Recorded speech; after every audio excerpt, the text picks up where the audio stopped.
Your phone can have 0 bars and still be busy. Not dead. Not off. Busy like a person in a dark room, feeling the walls, checking every door, whispering, "Anyone there?" So what is your phone actually doing when there is no signal? Is it screaming into the void? Why does your battery sometimes drop faster with no bars? And what is the difference between no service, SOS, and that weird moment when 1 bar appears, then vanishes? Let's pop the hood, because the moment you lose signal, your phone does not stop working. It switches strategies. When your phone has signal, it's basically clocked in at a cell tower. Picture a city full of lighthouses, cell towers, each one flashing a pattern. Your phone is a tiny ship.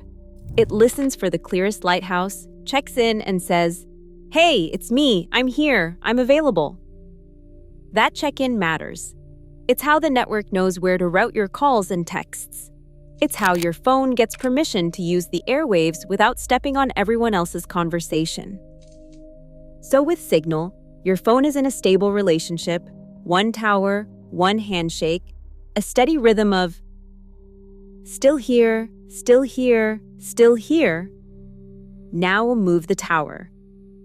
Now here's the clever part. Your phone doesn't panic. It hunts. The instant you lose coverage, your phone starts scanning. Not constantly at full blast, because that would melt your battery in an hour, but in pulses. It searches for any tower it is allowed to talk to. And allowed is a big word, because it is not just looking for a signal. It is looking for your carrier, or a partner network if roaming is possible, on the right bands, with the right authentication, and with a signal strong enough to hold a conversation. This is why no service can happen even when there is technically a tower nearby. A tower can exist, but your phone might not have permission to join it. So with no signal, your phone becomes a polite burglar. It tries doors. Door number 1, your carrier's towers. Door number 2, roaming partners. Door number 3, emergency-only access. And every time it tries a door, it has to listen, negotiate, and sometimes shout a little louder. Which brings us to the first twist. Twist number 1, no bars can mean more power use. You might expect the phone to relax when it can't connect, but in many situations it works harder. Why? Because radios aren't just receivers, they are negotiators. If the phone senses a weak connection, it may increase its transmit power to be heard. That is like raising your voice in a noisy restaurant. 1 bar often means I can barely hear the tower. The phone replies, "Okay, I'll talk louder." Now imagine the tower is far away, behind concrete, hills, elevators, parking garages. The phone keeps checking. It keeps trying. It keeps turning the volume up. That is why battery can drop faster in low signal areas than in airplane mode. Airplane mode is silence. Low signal is your phone repeatedly calling out, "Hello, hello, hello." If you've ever felt your phone get warm in a spot with terrible coverage, that is not magic. That is effort. So what happens to your texts and calls? This is where most people imagine a message flying out, then falling off a cliff. But your phone is more like a receptionist than a mailman. When you hit send, your phone does not launch a text into space. It hands the message to the network if it can reach the network. No network, no handoff. So your message sits in a waiting room. Most phones will keep trying to send in the background until one of 2 things happens. It connects, and the message finally hands off. It times out and tells you not delivered. Same with calls. A call is not just audio. It is a live session that has to be negotiated. Who are you calling? Which tower will handle the call? Which switching system? What codec? What path? No signal means the negotiation cannot even start. But here is the catch. Twist number 2. Your phone may still send some things with no signal. If you have Wi-Fi, your phone can sometimes route around the cell network entirely. That is Wi-Fi calling. That is messaging apps that use the internet instead of text messages. That is iMessage, WhatsApp, Signal, Telegram, anything that just needs a data connection. So no signal does not necessarily mean no communication. It means no cellular handshake. If you have ever been in a basement with no bars but perfect Wi-Fi and your messages still fly, that is your phone taking the side entrance. And if Wi-Fi is also gone, then we get to the third twist. Twist number 3, even offline, your phone is still doing work. No signal does not shut down your phone's brain. It shuts down one of its mouths. So your phone keeps doing plenty. Photos still process, videos still render, apps still run, your alarm still rings, your notes still save locally. Your map might still show where you are because GPS is mostly one way. You listen to satellites. You do not need to call them. And your phone can still make decisions quietly in the background. It can cache and queue uploads for later. It can store messages to send the moment a connection returns. It can keep tracking time, location, and motion if permitted. It can preload content you already opened, so it feels like it is kind of working. That is why losing signal often feels confusing, because parts of your phone are offline and parts are fully alive. No service versus SOS versus emergency calls only.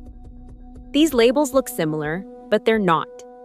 No service usually means your phone can't find a usable network connection at all, nothing it can register with. SOS, or emergency calls only, usually means your phone sees a cellular network, but not one you can use for normal service. However, it may still be able to place emergency calls through any available compatible network.